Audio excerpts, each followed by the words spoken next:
So as you guys may know, I am on this journey to elevating my life into a higher tax bracket. And through this journey, what I have learned is that when it comes to the price of things, there's a limit to how low it can go because it can't go below zero. But there's actually no limit to how high it can go.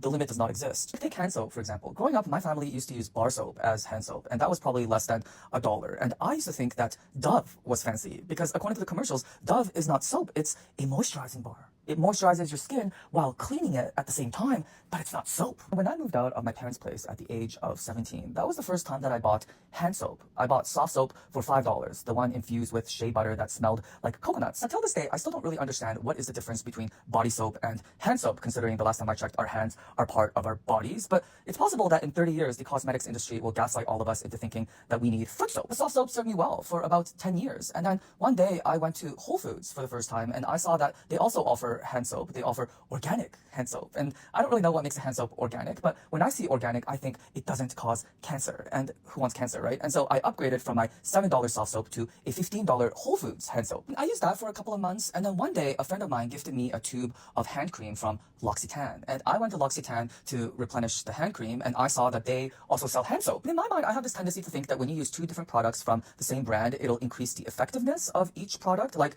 when you look behind the shampoo bottle, it'll say for best results, use the conditioner from the same brand. And so I thought if I got myself the hand soap alongside the hand cream from L'Occitane, it'll make my hands extremely soft. So I made the jump from my $15 bottle of Whole Foods hand soap to a $30 bottle of L'Occitane hand soap, the 5% shea almond liquid soap, I think it was. And I used that for a couple of years. One day I was dining at this Thai restaurant and I was in the bathroom washing my hands and I got this burst of mandarin oranges coming out of the soap. And I was like, oh my God, what is this soap? I must get it. And it was Aesop. And so I found a bottle of hand soap at this department store, and I guess it was kind of my mistake for not checking the price of the hand soap, but in my mind, I just didn't think that it could be that much more than L'Occitane, but turns out you can actually get a bottle of hand soap for $50!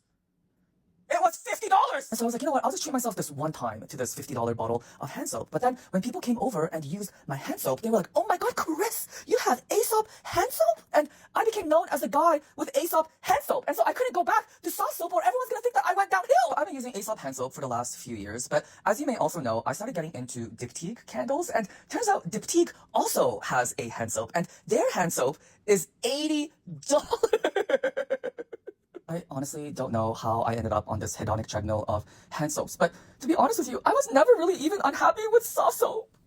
There was nothing wrong with soft soap. Like, how the fuck did I end up here? That's why for the last couple of years, I've been gifting all my friends Aesop hand soap, and they're like, oh my God, Chris, this is such a nice gift. Thank you so much. And I'm like, oh, no problem. But we all know what's gonna happen, right?